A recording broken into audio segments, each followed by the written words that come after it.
Welcome to New Life Live with host and founder of New Life Ministries, Stephen Arterburn.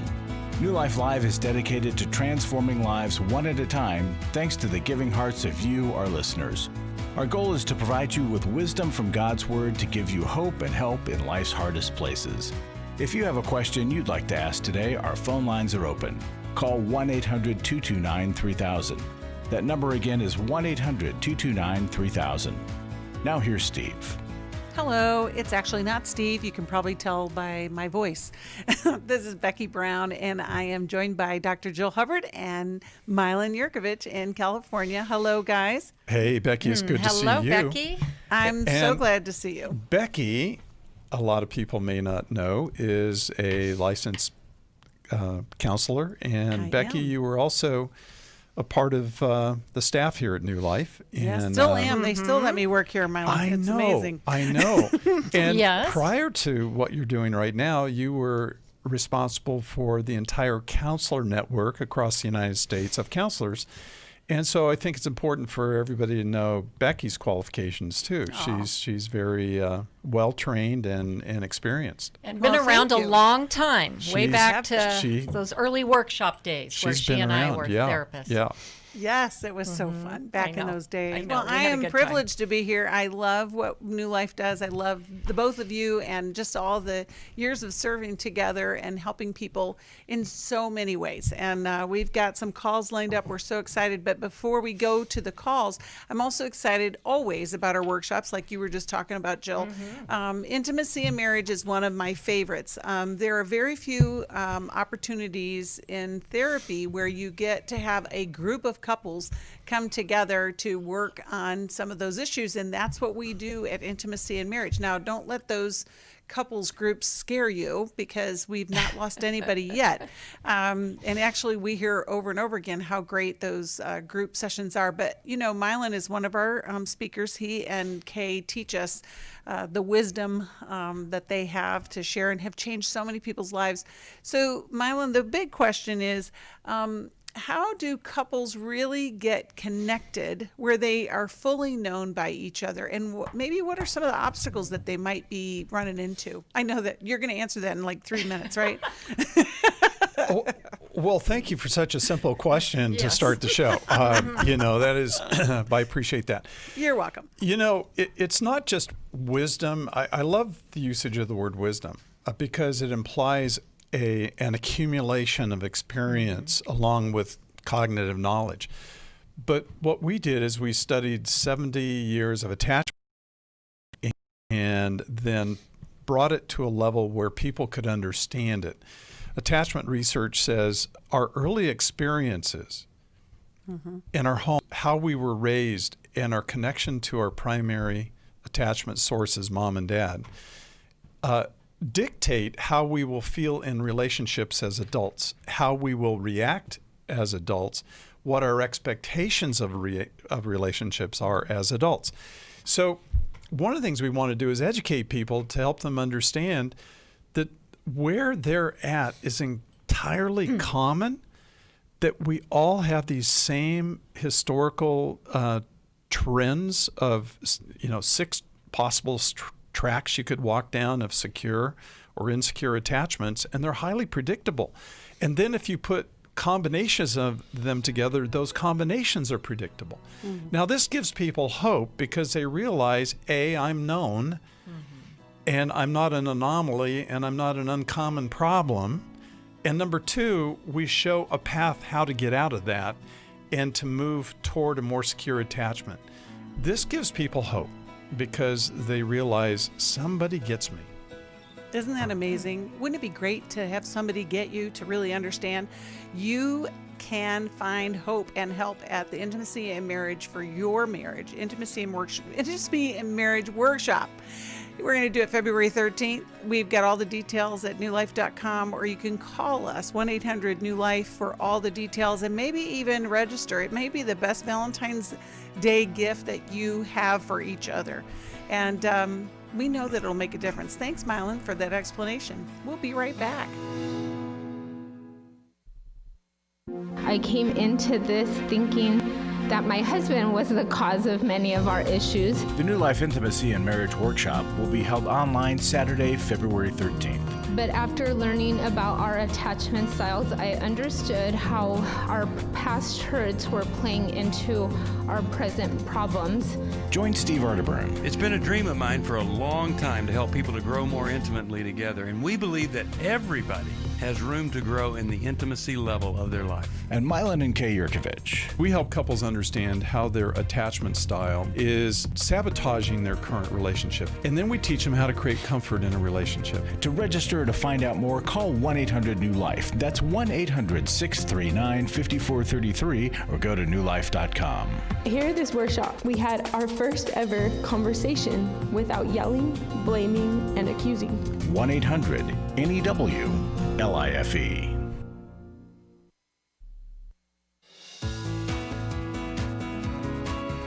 To find out more information about New Life or to order any of the resources mentioned on today's program, call 1-800-NEW-LIFE. Now back to New Life Live. Welcome back. It's Becky Brown, and I'm with Milan Yerkovich and Dr. Joel Hubbard taking your calls. And I think we are going to start with Jeanette, who's calling us from Dallas and listens on KWRD. Hi, Jeanette. How are you today? Hi. Hi. You have a little beeping going on in the background, but we're here to take your question. How can we help you today? I'm sitting in my car. Awesome. In my car. I took my key out. Okay. How can we help you, Jeanette? What's your question? Okay, I just told the lady already. Do I need to tell you again? Yeah, I sure do. Okay, well, she told me that it was going to air on the 21st or Thursday. Yep, or that's my today. question was, okay, well, what I was saying to her was that I need help, and I seem to have a void in my spirit or in something. I have children, I have grandchildren, but I don't seem to be a very kid-friendly person. At least that's what my daughter tells me.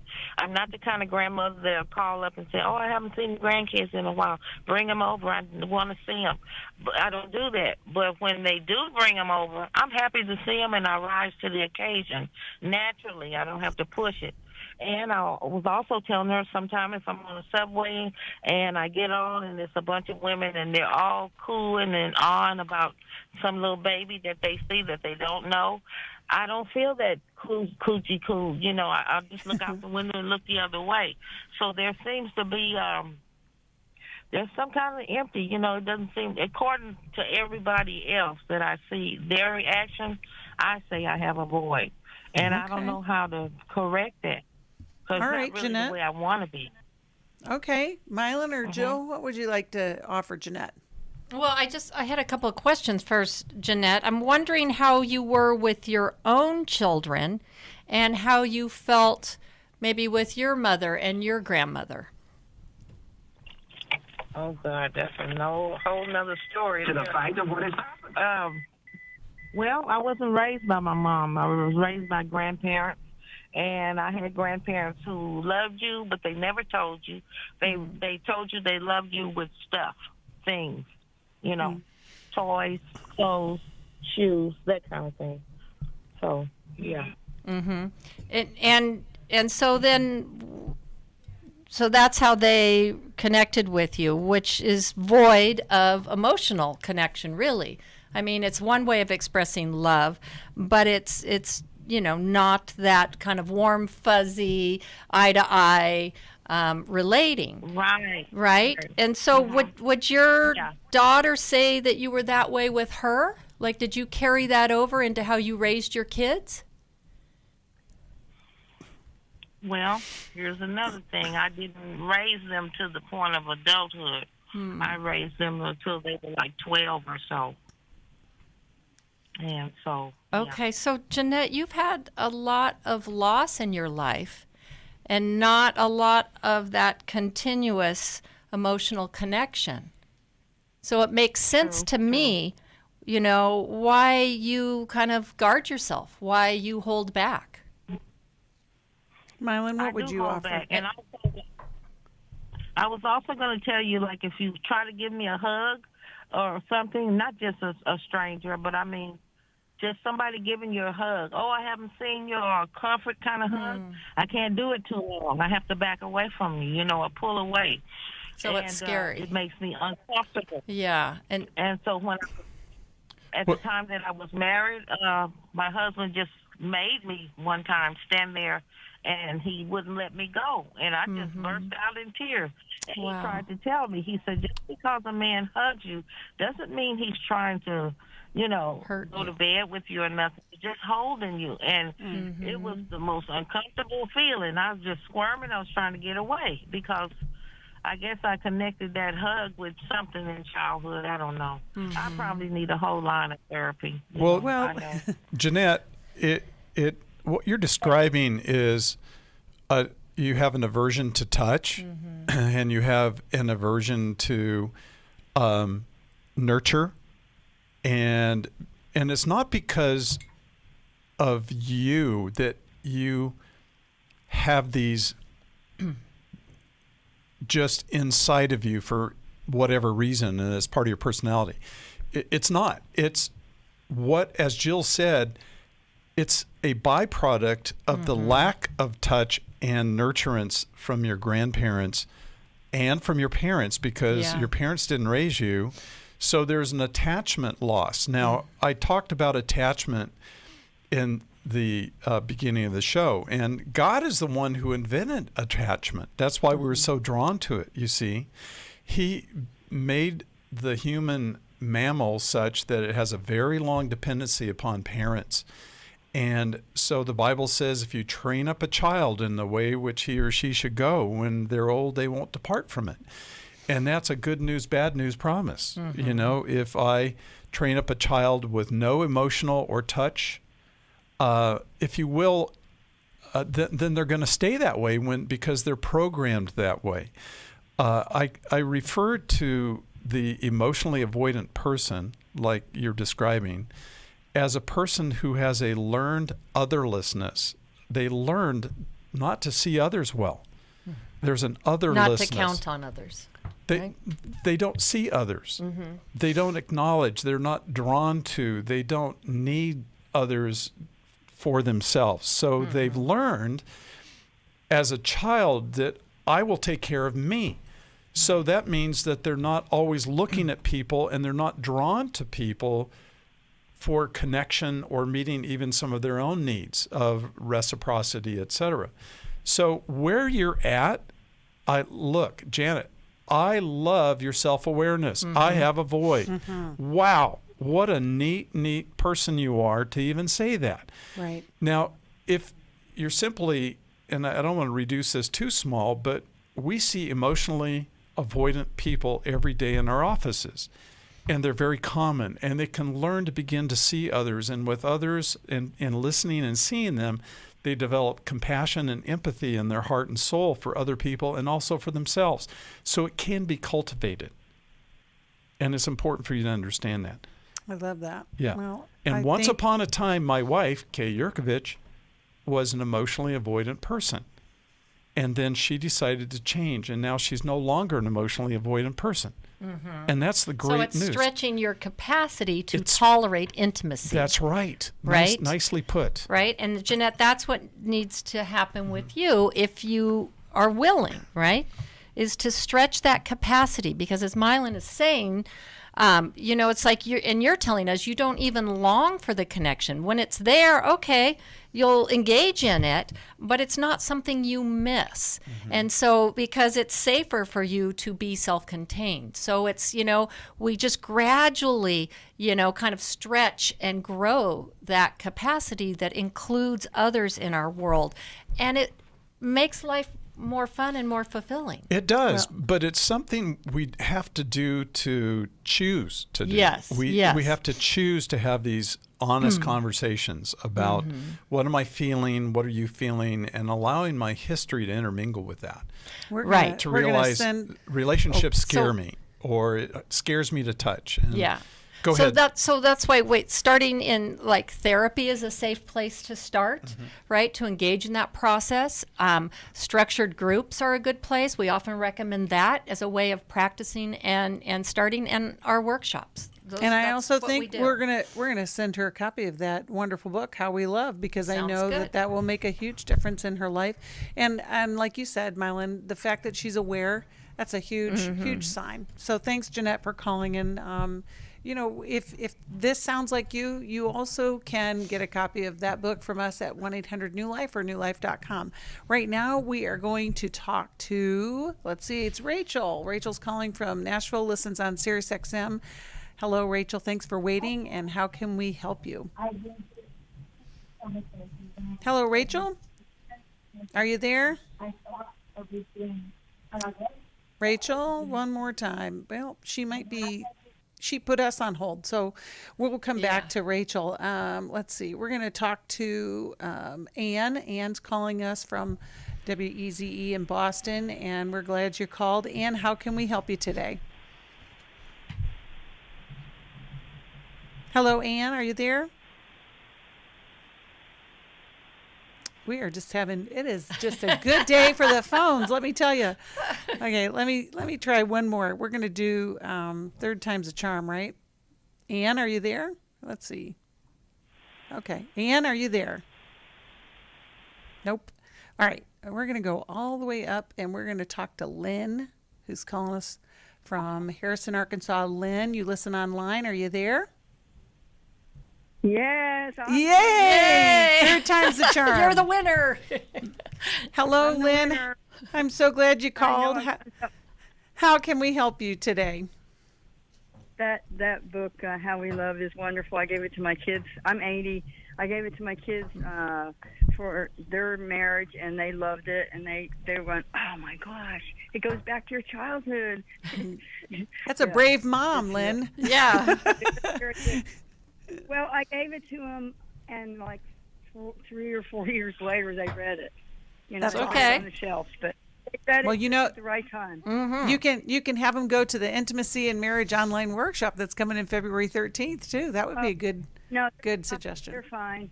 Oh, they're doing good. Great. They're fine. They don't need it. I went on a cruise with you guys to Alaska years ago. Wonderful. And I met the Yerkovich and all those. Yay. Yeah, it's been fine, but I listened to you all. My radio station stopped airing you all, so I listen online now. That's awesome. I've got a question about my sister, and I heard the conversation that you all had. I don't know whether that was today or not, but I just listened to it and about a girl that was calling about her older sister, but I don't think she was quite as old as I am. I'm 80 and she's 83, and I'm concerned about her spiritual life because she hasn't spoken to me for 20 years because I'm a Christian. And when I did see her the last times I saw her or talked to her, I was really wanting to share Jesus with her, and I didn't know how, and I turned her off, and she has never turned back on. And not only that, but she doesn't ever want to talk to me again. And I'm crying now about it. My brother lives in Alaska, and he's not a whole lot better, but he'll talk to me at least. But he told me, I have her phone number, but she told me not to give it to you. I do not know any of her children's phone numbers or any way to contact anyone in her family. So I can't find out anything about her. And she lives in Washington, D.C., I brought it up at a group meeting we had at church the other night, and everyone said, just pray. And I said, I've been praying for 20 years. And so I want to write her a letter, but I don't want it to be about me. And I just don't know exactly what to say. I really called you all for that advice. Okay. I don't know whether I should just say, I'm sorry, I'll never do it again, or what, something like that. Okay, Milan, Jill, what would you offer? 20 years is a long time, Lynn.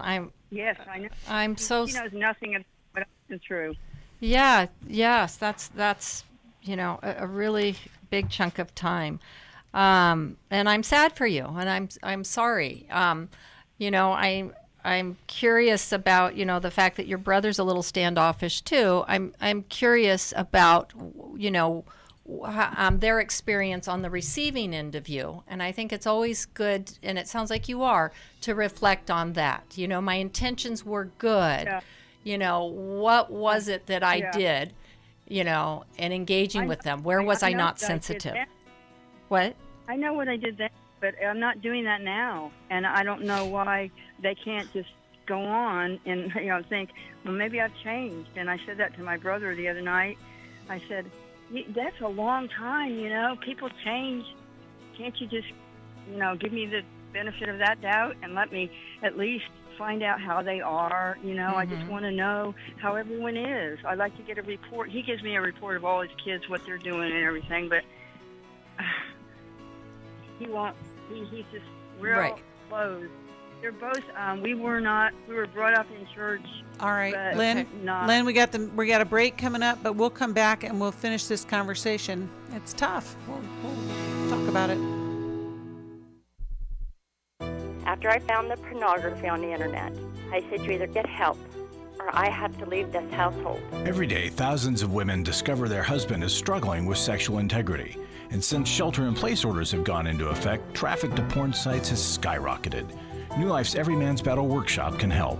Every Man's Battle, I fought it the whole week with my wife. Within 2 hours, you could have opened a book. It showed me where my life has been ever since I was a little boy. The Every Man's Battle workshop can be a trip to the sexual addiction emergency room. During this time of social distancing, the Every Man's Battle workshop will be held online Saturday, February 6th. Find sexual integrity, accountability, and connection. Register now to reserve a place at the Every Man's Battle online workshop. Call 1-800-NEW-LIFE. He said, this may have saved my life. Every Man's Battle was a life-changing experience for me and a marriage-saving experience for me. Call 1-800-NEW-LIFE. 1-800-NEWLIFE.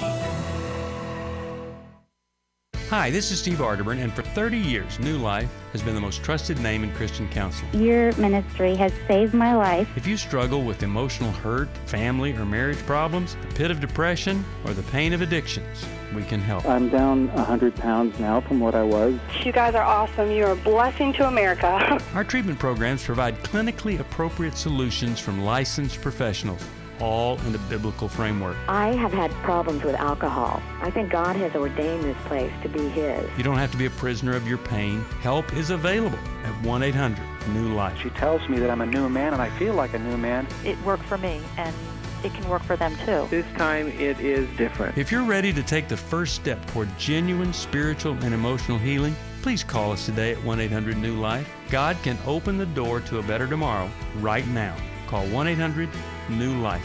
That's 1-800-639-5433. We'd love to hear from you. If you have a question or a comment, call toll-free 1-800-229-3000. Now back to New Life Live. Welcome back. It's Becky Brown with Milan Yerkovich and Dr. Joel Hubbard, and we are talking to Lynn. And Lynn, I was talking to Milan and Joel at the break about this is a challenge because I have all the questions. Like my first question is, what was happening in year one? When the break occurred, what attempts were made, and and without rehashing all of it, that's just my first question. But then now we're 20 years later, and whatever contact you want to make with your sister has to come from a place of benevolence, of just, I care for you, and whether you talk to me ever again, I'm not even worried about it. So that's what I hear you saying. Is that what your approach is? I've said that to her before, and I said that to my brother, and they don't believe it. Right. Well, because I was so strong. I was so strong about. I'm just trying to tell you what's great, and right. I'll leave this book for you to read, or something. They didn't want to hear it. They don't want to hear it now. They didn't want to hear it then. But I am concerned about their salvation. And I know that's God's idea, and God's. I have to leave it up to God. But I really want to write her a letter saying, "I'm sorry that you feel that way, and I'll never." You get it. No. Yeah. Go ahead, Jill. Yeah, I think, it's kind of like now it's like, okay, we're in our 80s. I wanted to reach out just, maybe a last time to let you know how much I love you and to let you know the insight that I've had about what went wrong and you owning your part, not about that they don't want to, owning your part, that, you're so sad that this has cost you the relationship, and that, that you love them, and that you wish her the best, and that you're here if she ever has a change of heart, but, you'll accept. And the challenge is, Lynn, they're very sensitive to any gospel message. Yeah, like I wouldn't say anything. No. And here's the thing, Lynn, this is where you are not the person to reach them. There you go. And so you pray for God to bring others along that would open their eyes, right? I have been praying that for 20 years. Okay. And so then you unfortunately, that's what you can do. But to realize, you're not the one that's going to necessarily get through to them. You tried, and they rejected it. They flat out rejected it. Yeah. Milan, would you offer anything to Lynn? Well, I would. I would agree with what you, Becky, and Jill said. But there's another factor here. When I encounter, and I've said this before, when I encounter a highly reactive person, I always know that there's hurt inside. Mm-hmm. Underneath reactivity, and Lynn, I'm not necessarily talking about the hurt that she felt with you. There's a previous hurt that causes a reactivity to the message. And so to ask them, okay, we were raised in church. You indicated that to us on this call. Well, not really. Well, hold on 1 second. Hold on. Or we had experiences with church, or we went to church. What hurt you there? What were your experiences? I know what hurt her. You do. So this is what's important, because when we connect with people to understand and appreciate their hurts as a human, we open up a door that wouldn't be necessarily open to us without our understanding and empathy for that experience. So to be able to say to them, I know something hurt you, and when I shared the gospel with you, if you ever have a chance to talk, and I realized I didn't take into consideration your hurts, and I'm sorry for that. Right, to even say that you were insensitive, knowing the fact that she had been hurt in those ways. And you have to remember, Lynn, we can do the work of God. We can represent him without ever mentioning him or using Christian words, really. Just by what Milan was saying, by being relational and trying to meet the person where they're at. That's what Jesus did, right? We don't have to give them a verse and say you need to be saved and, all of this. They will be more drawn by attraction that way. Absolutely. I don't know where she's at now.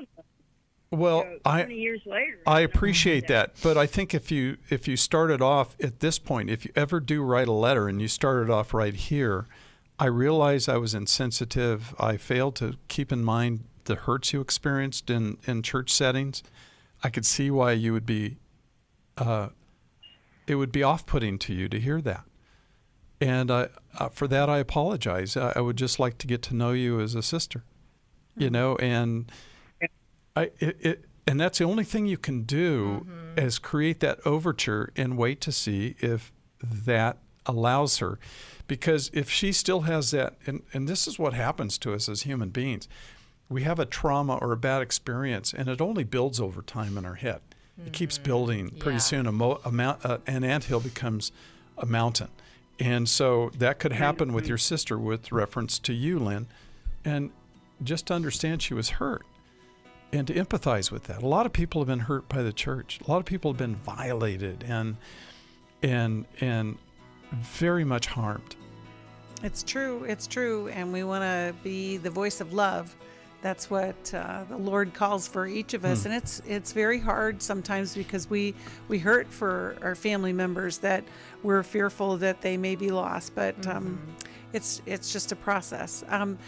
One of the things that I want to invite you to is to watch us on YouTube. You can go to YouTube and go to New Life Live, and you'll see us there. And we just want you to share. We want you to subscribe to the channel because it gets the word out for more people to find hope and help for their lives. We'll be right back. I feel blessed to have had this opportunity for my needs to be met, connecting with other women who are fighting the same fight, hoping for healthy marriages and growing closer to the Lord on their journey. My name is Shelly Martinkus, and I want to personally invite you to the Restore Workshop.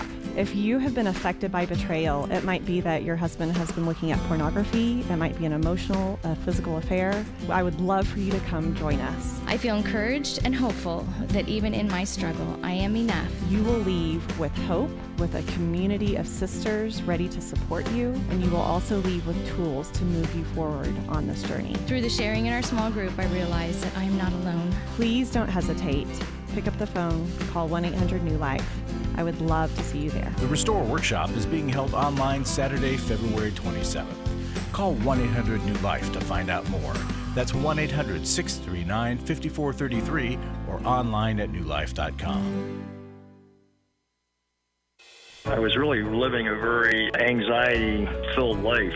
I turned on New Life, and the topic that day was about anxiety. And just by listening, I got relief. You can help New Life Live stay on the air by joining Club New Life today.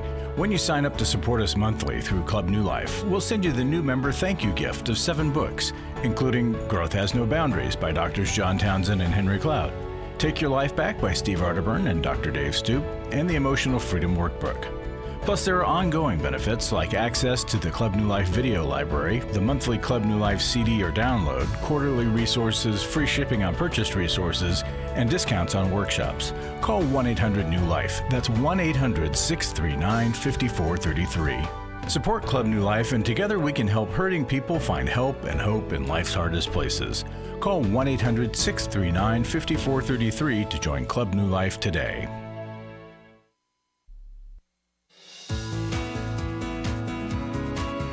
We're glad you joined us for New Life Live.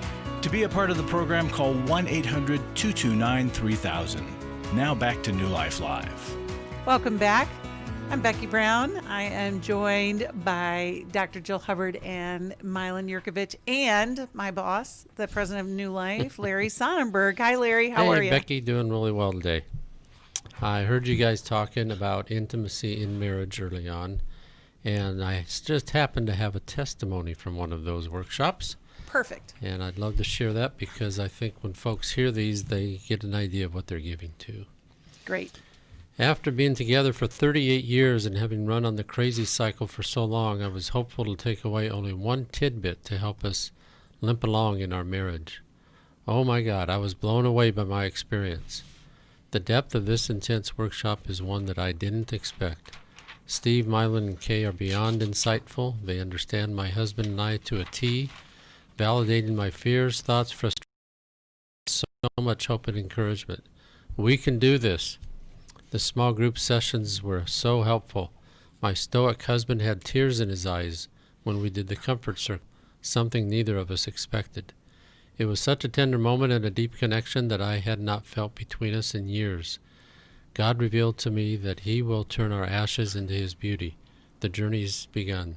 Thank you is so inadequate, but thank you, New Life. Way to go, Milan. Yeah, way to go, Milan. And Kay and Steve, they all do such a great job. But folks, that's, when New Life intersects with you and your needs, the Holy Spirit comes in and does work. And that's what I love the most about this ministry. It's not us. We're doing some work. But it's God's empowerment that comes in and makes changes. You've got to take the first step, and the easiest first step is just to call and ask about this workshop.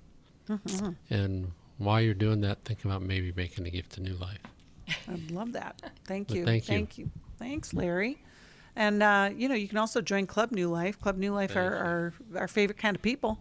They support us monthly. And if you join right now, we have a whole big thank you gift that has books from Dr. Amen, Conquer Worry and Anxiety, Growth Has No Boundaries by Dr. Cloud and Townsend, Emotional Freedom Workbook by Steve and Connie Neal, and Change Your Thoughts, Change Your Life by Dr. Dave Stoop, and Forgiving What You'll Never Forget by Dr. Dave Stoop, and Healing is a Choice by Steve Arterburn and well as Take Your Life Back Day by Day, which is one of my favorite devotionals.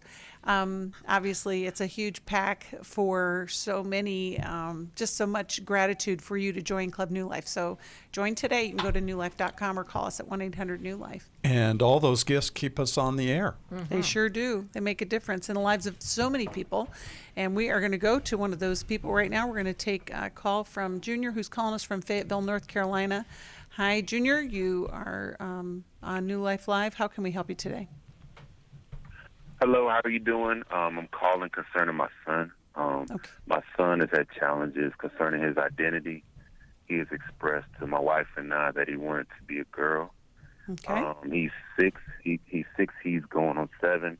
I just want to just say a couple of things that we've experienced. When he was young, he used to like tape hair to his head, so we would have long hair. He would want to wear dresses, obsessed with princesses and hanging around girls. And one time when he was like 3 during Christmas, his niece, his first cousin, got a whole bunch of Barbies or whatever, and he didn't get any of that. He just was so sad and disappointed, bust out crying.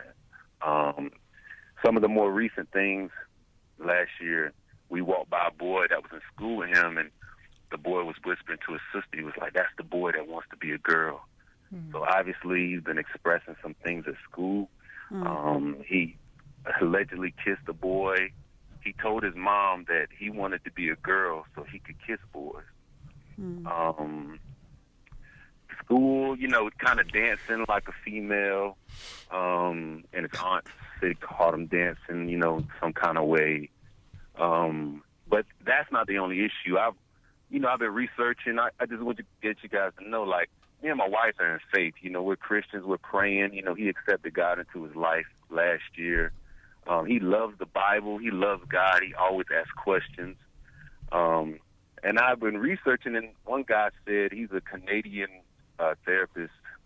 He was saying that a lot of times people who deal with identity, it's a cover-up for something else. Now, my son does have extreme anger.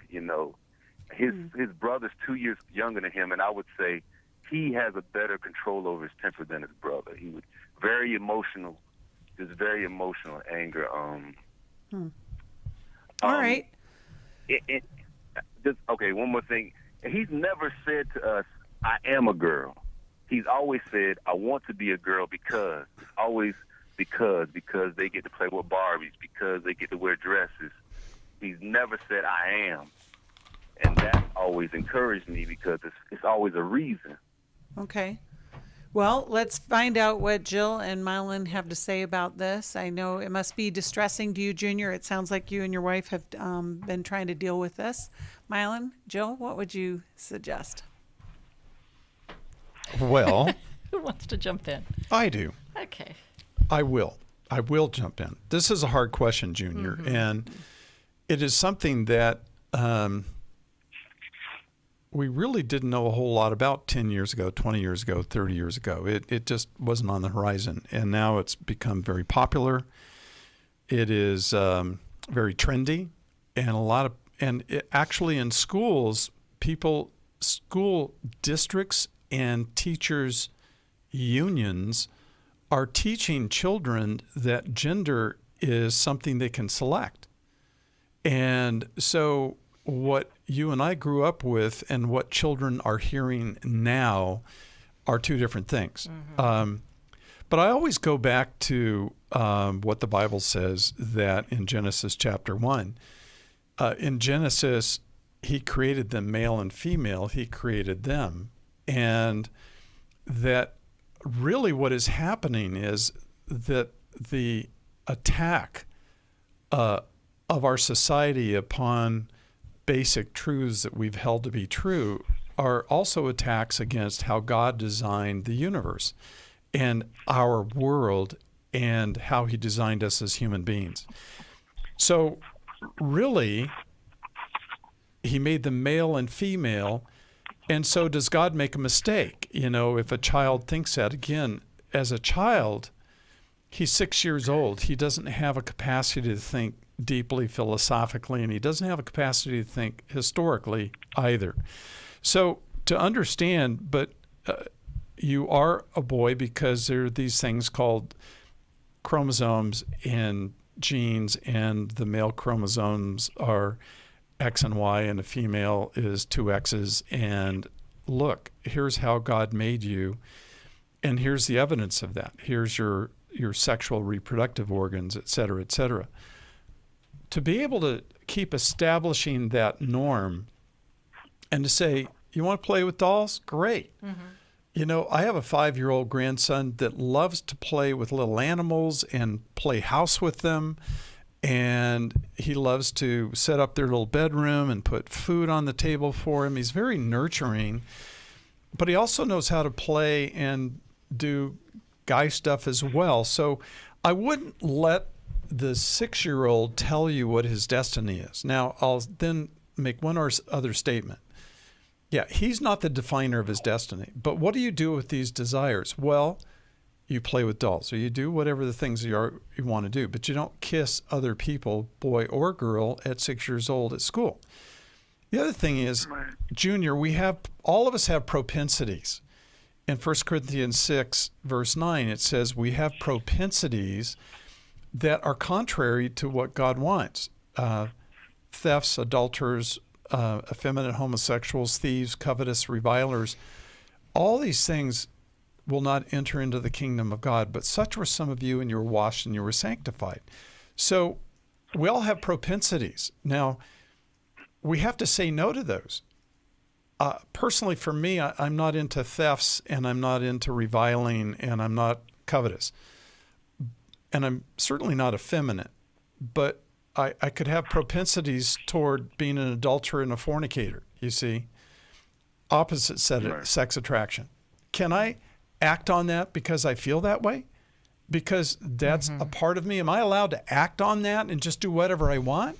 No, God says, hold myself into a lane that's his will and to honor him. And the Bible says that we're not to transgress or defraud a brother or sister in that manner, 1 Thessalonians 4.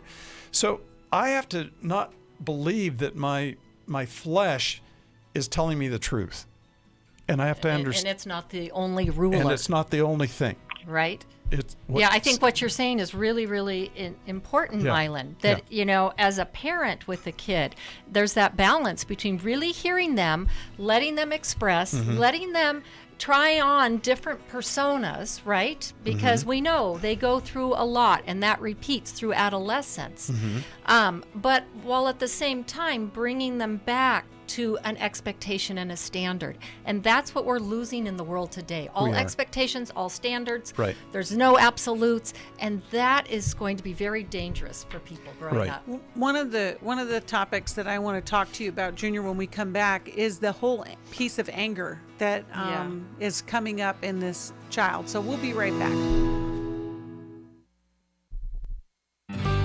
For most of my life, I've been dealing with an opiate addiction. Why is opioid addiction quickly becoming one of our nation's biggest killers? Maybe it's because it isn't only those who are addicted who are in denial. We did what I see so many parents do, is it can't be an addiction.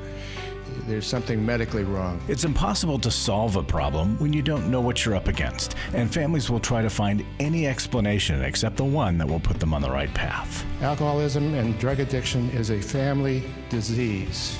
It doesn't affect just the individual. If someone you love is abusing painkillers, know what you're up against. It's time to admit its addiction and seek treatment.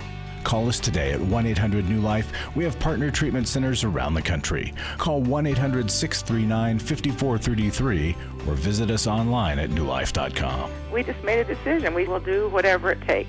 1-800-NEW-LIFE. Hi, this is Steve Arterburn, and for 30 years, New Life has been the most trusted name in Christian counseling. I'm an addict, and I'm trying to get God in my life again. You seem to be able to get to the crux of a problem quickly. Our Christ-centered treatment programs can help you break free to embrace all that God has for you and your family. I just want to thank you guys for bringing me to a relationship with Jesus. There really is help for marital problems, depression, addictions, panic attacks, and feelings of hopelessness. I came back with so many tools to help me prepare myself to fight this struggle and this battle that I have every day. You can start living again today, living the life God intended for you. Help is available at 1-800. New Life. They did care, and they did follow up very lovingly, and it made all the difference in my life. Call us at 1-800-NEW-LIFE. Someone who cares is waiting at the other end of the phone. God can open the door to a better tomorrow right now. Just call us at 1-800-NEW-LIFE. 1-800-639-5433.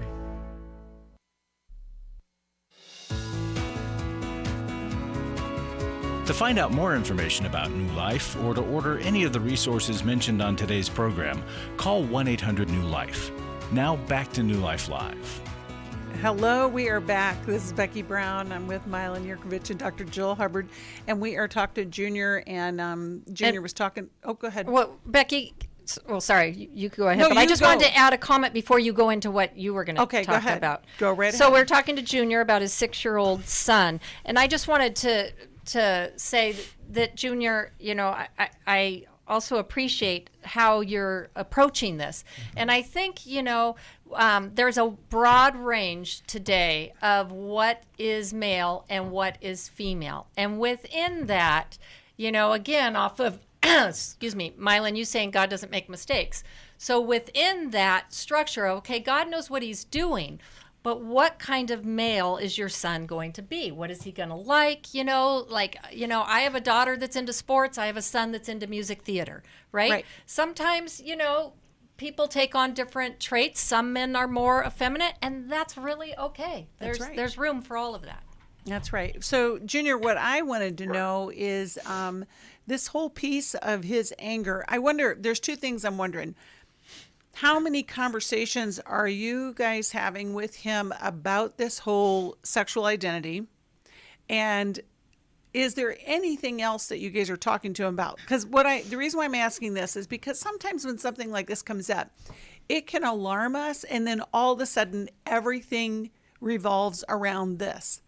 And then it can't be a phase, and it can't be just something, you know, that's part of, you know, his things that he likes, you know, like playing with dolls or whatever.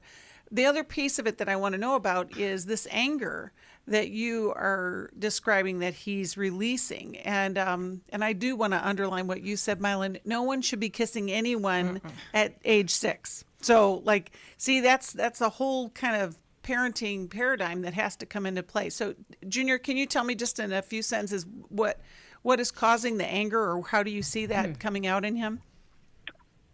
Yeah, so when he was around 2 or 3, we noticed it one time when we turned off the television. You know, he just had a fit. And I don't know who wrote this book. It's called The Explosive Child. Have you guys, you know that book? Yes, I do. That book kind of describes my son. It's kind of like explosive, like you can't, you don't know when it's going to happen. You know, it's kind of like, you know, and that's what it is. It's sometimes you don't know when it's going to happen, you know. Okay. And in that book, it just talks about, you know, you raise all your children the same, but one reacts differently, you know. Right. Right. You asked me another question. I'm sorry. I want to answer about the whole thing about are a lot of your conversations about the sexuality thing? I talked to my son a lot about it, and my wife told me about that. And it's just hard for me as a father. You know, my wife, she's just like, women are going to love their children no matter what. But I feel like I got to correct it to the degree, like, he knows, like, okay, Daddy, I know I'm God made me, and, you know, he knows that I have a lot of conversations. And he hangs around, like, when he goes to school, he'll hang around just girls. And now it's to the point where a lot of his mannerisms are kind of feminine.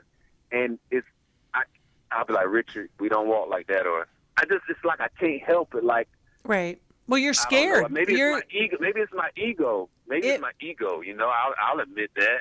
Well, it could be, Junior, but I think a lot of it is fear. And that's the reason why I asked that question, because then everything spins around this topic.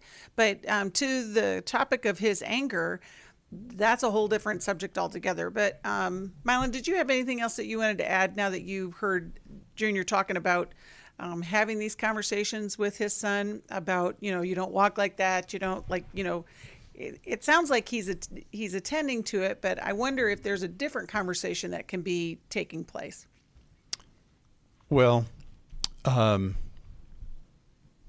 there's another tack to take on this, which is it's almost though as though your son is male averse. In other words, he wants to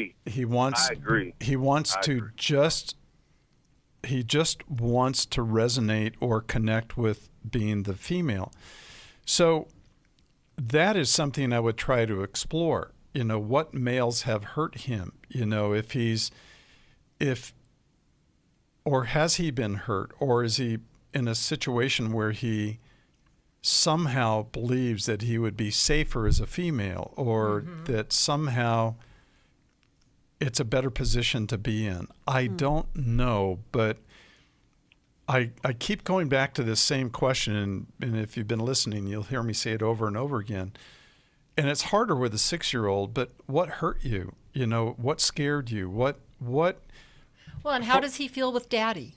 How does he? Yeah. Junior, how do you feel with me? Right. As your dad? What do I do that scares you? Right. And what other males in his life? You said he has an older brother, and so what other males? No, younger brother. Sorry. Younger brother. Okay, but what else has gone on? And to help the child explore that and learn what of our behaviors is a reaction versus an action. And to really think that way. So it's really important that we help people ask that question. But again, it's not popular right now to do that. The LGBTQ movement says, if you feel it, that's you. And you have to acknowledge it. And that's the only answer. My question is, what is this, a reaction or is this an action? And a lot of people say, well, I felt this way since I was a child. But you see, a lot happened before that person had conscious memory.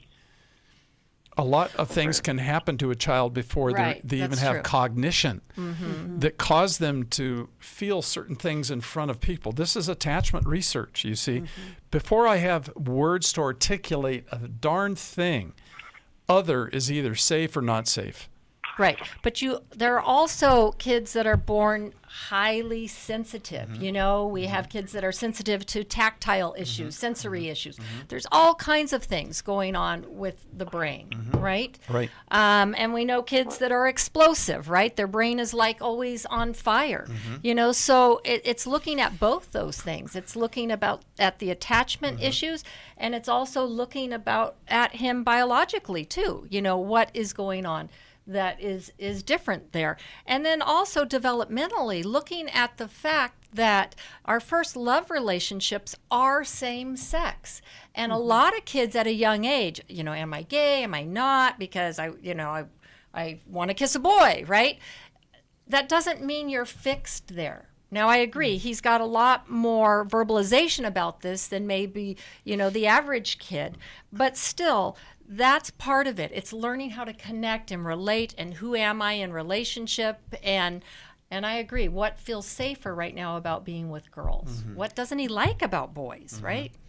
So, Junior, I hope something that we've said has helped. And, this isn't his destiny, but I also think it's going to be helpful for you to talk with somebody so that you're not in reactive mode as well. Because sometimes when we're afraid of something, we can't see anything different than what the thing is that we're afraid of. And so we want to have some openness, but also he's young.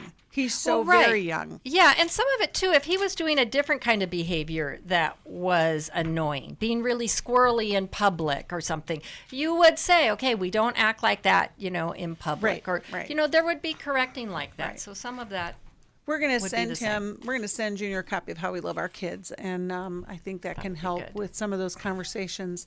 It is, it's an amazing challenge that we have to raise kids in any generation. But I think this one is really tough. And we need to be praying for these young parents as well as the kids. And we're praying for all of you that are listening, and we're so glad that you do. For Gift of Any Amount, we have the New Life Journal that's available for you. You can call 1-800-NEW-LIFE for that. Thanks, Milan. Thanks, Jill. Fun to be Becky. with you today. Thanks, callers. And tune in next time. We're here to help. Call 1-800-NEW-LIFE. Thanks for listening. We hope this program has helped you by giving you insights for handling the challenges you face in your life. We want you to know that we're here for you. But you also need to know that New Life Live is a listener-supported ministry. To make your donation or to get any of the resources mentioned on today's program, call 1-800-NEW-LIFE. That's 1-800-639-5433, or write to us at New Life Ministries, P.O. Box 1029, Lake Forest, California, 92609. Please join us again tomorrow for New Life Live. Hi, thank you for watching New Life Live. You know, New Life Live is a Christian counseling program where we deal with the hard questions about life, relationships, kids, free choice, freedom of will, whatever. It's all right there on New Life Live every day, every weekday, 1 p.m. Eastern, 10 a.m. Pacific. If you want to call into the live broadcast, you can find the schedule on newlife.com or click the social media link right below.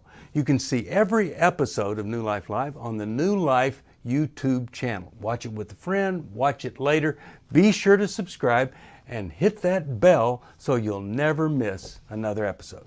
So if you want to listen on the go, download the app. The link is right below. And I hope if you need some information, if you want to get some help, you'll call us at 1-800-NEW-LIFE. And I'll see you next time.